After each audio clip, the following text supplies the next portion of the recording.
সংকেত খুব খারাপ, বুঝতে পারছেন তো? পায়ে কাঁটা ফুটলে যেমন লাফায় লাফায়, এ তো কিছু হয়নি, এখনো তো অনেক বাকি।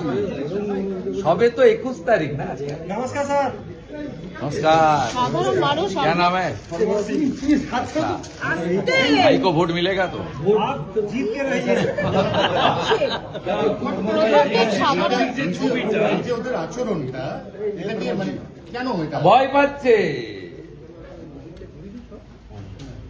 ভয় পেয়েছে মমতা, জেনে গেছে জনতা।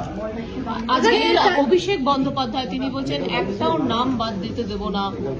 আমি ওনার কথার উত্তর দেবো না, আমি কথার উত্তর দেবো না। ওনাদের পার্টি স্ট্যান্ড উনি বলছেন, বিষয়টা তো মমতা ব্যানার্জিকে কেন্দ্র করে। উনি তো এসআইআর চলাকালীনও মুখ্যমন্ত্রীর প্যাড ব্যবহার করেছেন, এখন এমসিসি আছে মুখ্যমন্ত্রীর প্যাড ব্যবহার করছেন। সুপ্রিম কোর্টে গেছেন বা রাজ্যের উন্নয়নের জন্য নয়, রাজ্যের ছেলে মেয়েদের চাকরির জন্য নয়, শিল্পের জন্য নয়, নারী সুরক্ষার জন্য নয়, সুপ্রিম কোর্ট পর্যন্ত গেছেন বাংলাদেশি মুসলিম অবৈধ অনুপ্রবেশকারীদের বাঁচানোর জন্য।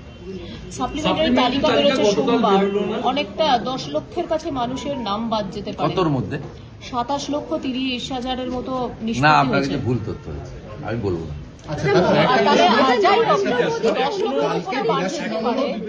যা আছে যা যারা করেছেন, সুপ্রিম কোর্টে চিফ জাস্টিস বলে দিয়েছে, আমি সব শুনবো, জুডিশিয়ারির উপরে কোশ্চেন করলে আমি শুনবো না। এর প্রভাব কি পড়তে পারে নির্বাচনে? এত লক্ষ মানুষের নাম বাদ যাচ্ছে। তারা কারা? তারা দেখাতে পারেনি ডকুমেন্ট, তার জন্য ট্রাইব্যুনাল বানিয়ে দিয়েছে, আপিল করবেন। আপনি যদি মনে করেন ইনজাস্টিস হয়েছে, আপনি আপিলে যাবেন।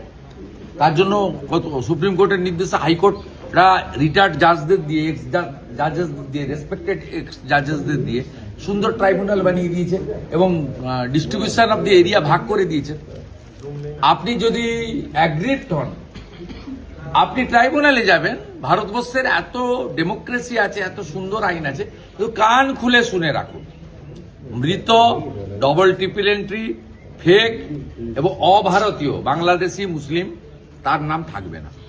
যেখানে খুশি যেতে পারেন, নাম থাকবে না।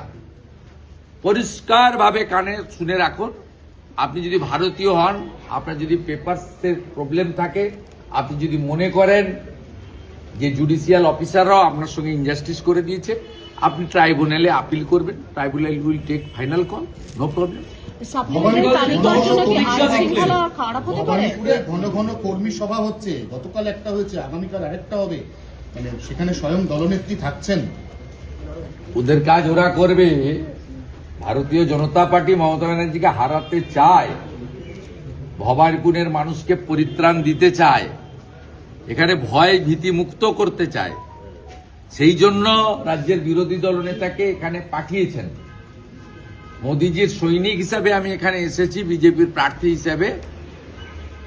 এই রাজ্যে কুশাসন, অপশাসন, অত্যাচার, তোষণ, দুর্নীতি সবকিছুর যিনি কর্ণধার, মাননীয় মুখ্যমন্ত্রী মমতা বন্দ্যোপাধ্যায়কে পরাস্ত করার জন্য আমি ভবানীপুরের জনতা জনার্দনের কাছে আশীর্বাদ করব। আপনারা 2014 সালে অল্প ভোট হলেও বিজেপিকে এগিয়ে রেখেছিলেন।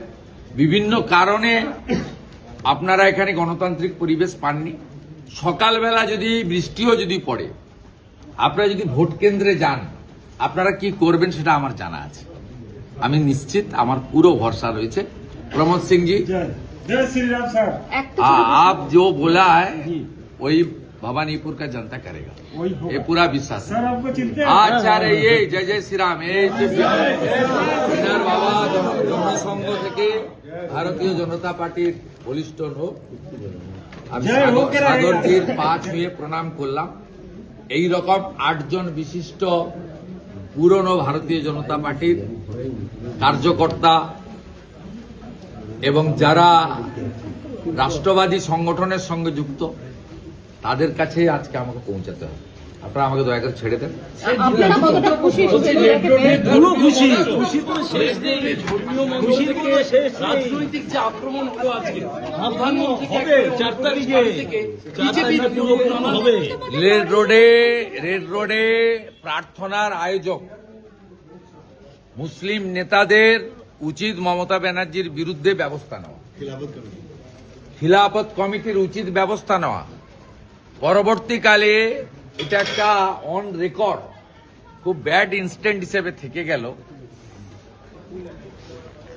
ঠিক মোহাম্মদ আলী জিন্না সোহরাবুর্দিরা যে ভাষায় কথা বলেছেন আজকে তিনি করেছেন, এবং ইসলাম ধর্মের মানুষরা 1 মাস ধরে তারা উপবাস ব্রত পালন করেছেন, করে তাদের যে প্রার্থনার মাধ্যমে আজকে রমজান মাসের পরিসমাপ্তি ঘটিয়েছেন, সেই মঞ্চকে যেভাবে রাজনীতিকরণ করলেন মুখ্যমন্ত্রী, এরপরেও যদি খেলাফত কমিটি কলকাতা রিয়াক্ট না করে তাহলে আমরা ধরে নেব মমতা ব্যানার্জির এই রাজনীতিকরণ এবং মৌলবাদে উস্কানি ঘৃণা ছড়ানোর কাজে তাদেরও সমর্থন আছে।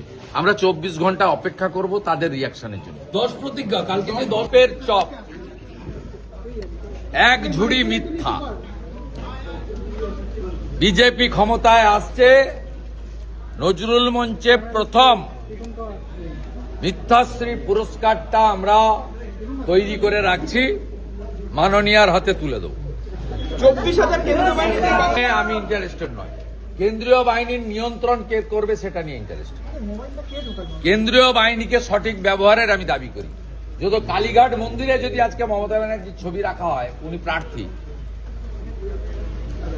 তারপরেও যদি ইলেকশন কমিশন এখানকার লোকাল অথরিটিকে দিয়ে ছবিগুলো পরিষ্কার না করেন, তাহলে বুঝে দিতে হবে কি হতে পারে।